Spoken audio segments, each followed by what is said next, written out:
Charles de Gaulle famously said of France, who could possibly govern a country that produces 264 different kinds of cheese? And to say that regional variety lies at the heart of French cuisine would be a statement of the obvious at the very least.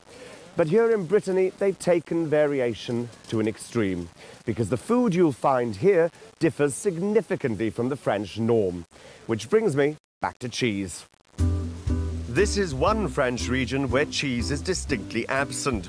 Yes, there are a number of artisan makers turning out some good stuff, but not a single Breton cheese has received the AOC seal of approval.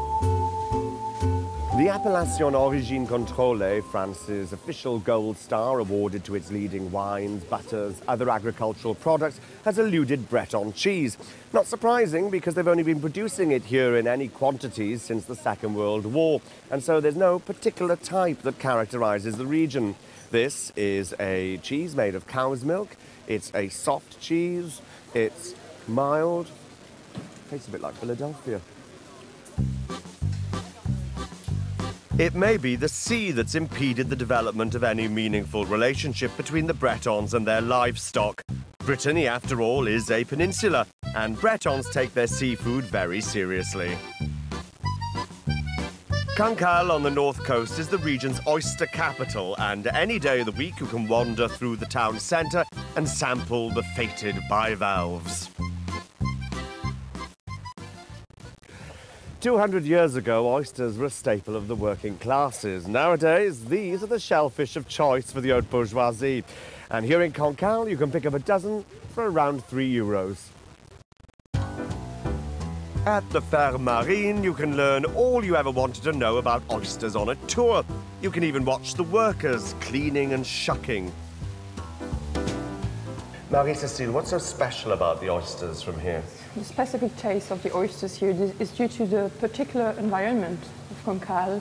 The seawater, which is full of plankton, water which is oxygenated, and because we have strong tides here. And how many types of oyster are there? We have two, the flat oysters and the deep oysters. What, are there only two types of oyster in the world? Not in the world, but in Europe. Yeah.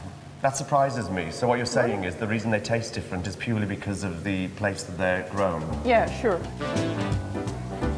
Brittany is awash with restaurants like this.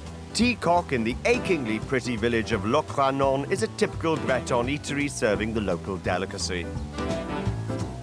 Brittany's great culinary contribution to the world is the pancake, and there are two types. There's crêpe, served sweet with fruit or jam and cream, and then there's galette, served savoury. This one's with ham, cheese and egg. Very tasty, not what I describe as a diet option. At Maison Tirel-Guérin, south of Cancale, if there's any crêpe on the table, you can be sure it's going to be top crêpe. This restaurant is a member of the Table et Saveurs de Bretagne, the elite gourmet club dedicated to delivering the best of Brittany. And for chef Jean-Luc Guérin, that's scallops. Il faut savoir qu'il y a 18 sortes de coquilles Saint-Jacques recensées dans le monde. There are 1,800 different types of scallops in the world, and they can be prepared in a million different ways.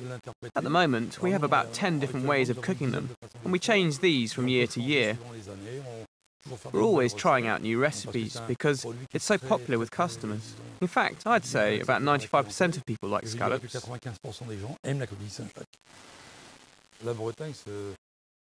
Brittany is a region which is quite unique in the sense that it remains very traditional and has stayed quite separate from the rest of France.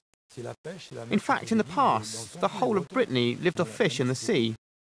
It's always been all about the sea here, which means that Breton restaurants revolve around fish, shellfish and crustaceans.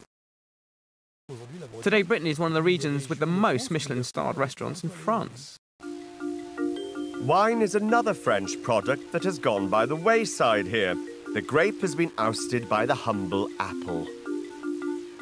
The result is some fantastic ciders, showcased for visitors along the Route de Cidre, which features orchards like this one at the Manoir du Canquise in southern Finistère, whose top scrumpy was awarded AOC status in the 1990s. This cider sums up Brittany's approach to food. Rustic in origin, impeccably produced and bang on the money when it comes to flavour. In fact, this is my first visit here, but it's great to be able to add another culinary destination to my list of favourites.